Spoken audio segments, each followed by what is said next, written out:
భూ కబ్జా కేసులో కేసీఆర్ అన్న కొడుకు కన్నారావు అరెస్ట్ అయ్యారు. ఆదిపట్ల పోలీసులు కన్నారావుని అరెస్టు చేశారు. మరోవైపు అదే సమయంలో కన్నారావు వేసిన ముందస్తు బెయిల్ పిటిషన్ను తెలంగాణ హైకోర్టు రిజెక్ట్ చేసింది. మన్నెగూడలో 2 ఎకరాలను కబ్జా చేసినందుకు యత్నించారన్న కేసులో కన్నారావుని ఆదిపట్ల పోలీసులు అరెస్టు చేశారు. ఈ వ్యవహారంలో కన్నారావుతో పాటు మరో 38 మందిపై కేసులు నమోదయ్యాయి. ఇప్పటికే 10 మందిని అరెస్టు చేయగా మరో 28 మంది పరారీలో ఉన్నారు. అరెస్ట్ అయిన వారిలో కన్నారావు ప్రధాన అనుచరుడు డానియల్ సైతం ఉన్నాడు. నాన్ బెయిలబుల్ సెక్షన్స్ ఇది ఒక భూ వివాద సమస్య.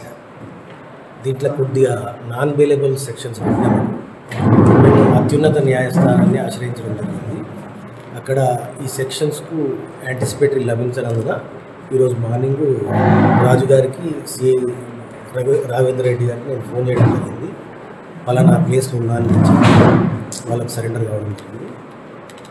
ఖచ్చితంగా బెయిల్ వస్తుంది.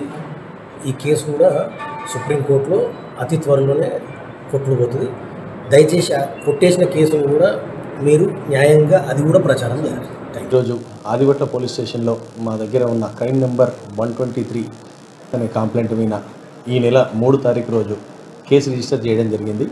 ఇటు కేసు వచ్చేసి మన్నెగూడ లిమిట్స్లో సర్వే నెంబర్ 32/రూలో సుమారు 9,105 స్క్వేర్ మీటర్ల ఒక ప్రాపర్టీ డిస్ప్యూట్ అనేది ఒకటి ఉంది. ఆ ప్రాపర్టీలో భాగంగా జక్కిడి సురేందర్ రెడ్డి, జక్కిడి హరినాథ్, చంద్రారెడ్డి మరియు డానియల్, కల్వకుంట్ల కన్నారావు వీళ్ళందరూ కూడా అక్యూజ్డ్గా ఉన్నారు. వీరితో పాటు ఇంకొక 25 మెంబర్స్ని కూడా గుర్తించడం జరిగింది. దీంట్లో 4th రోజు ఈ నెల 4th రోజు కన్సర్న్ జేసీబీకి సంబంధించిన డ్రైవర్ కమ్ ఓనర్ని కూడా రిమైండ్ చేయడం జరిగింది.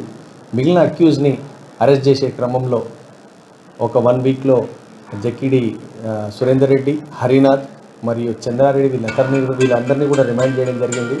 ఇట్టి ఇన్వెస్టిగేషన్లో భాగంలో కల్వకుంట్ల కన్నారావు గారి పాత్ర చాలా ఉంది అనేది తెలిసింది. దీనికి సంబంధించింది మా కన్సర్న్ సిపి గారు కానీ, మా కన్సర్న్ డీసీపీ గారు కానీ, ఏసీపీ గారు కానీ వీళ్ళందరికీ కూడా ఇట్లాంటి ల్యాండ్కి సంబంధించిన ఇష్యూస్లో ఇట్లాంటి డ్యామేజ్ ఆఫ్ ఎన్విరాన్మెంట్లో కానీ, ట్రెస్పాస్ కేసులో కానీ ఇట్లాంటివి ఏవి కూడా ఆదిపట్ల లిమిట్స్లో చుట్టుపక్కల ఇట్లాంటి ఇష్యూస్ ఏవి జరగకుండా ఉండడానికి ఇవన్నీ కూడా ఫర్మ్ డిసిజన్స్ అనేటివి ఉండే క్రమం. ఈ వీడియో మీకు నచ్చినట్టయితే లైక్ చేయండి, 10 మందికి షేర్ చేయండి. అలాగే కామెంట్ల రూపంలో మీ అభిప్రాయాలను మాతో పంచుకోండి. Nationalist hub group of channels ను సబ్స్క్రైబ్ చేసుకుని తెలుగునాట జాతీయవాద జర్నలిజాన్ని ప్రోత్సహించండి. ఈ వీడియో కింద ఉన్న బెల్ ఐకాన్ పై క్లిక్ చేయడం మర్చిపోవద్దు.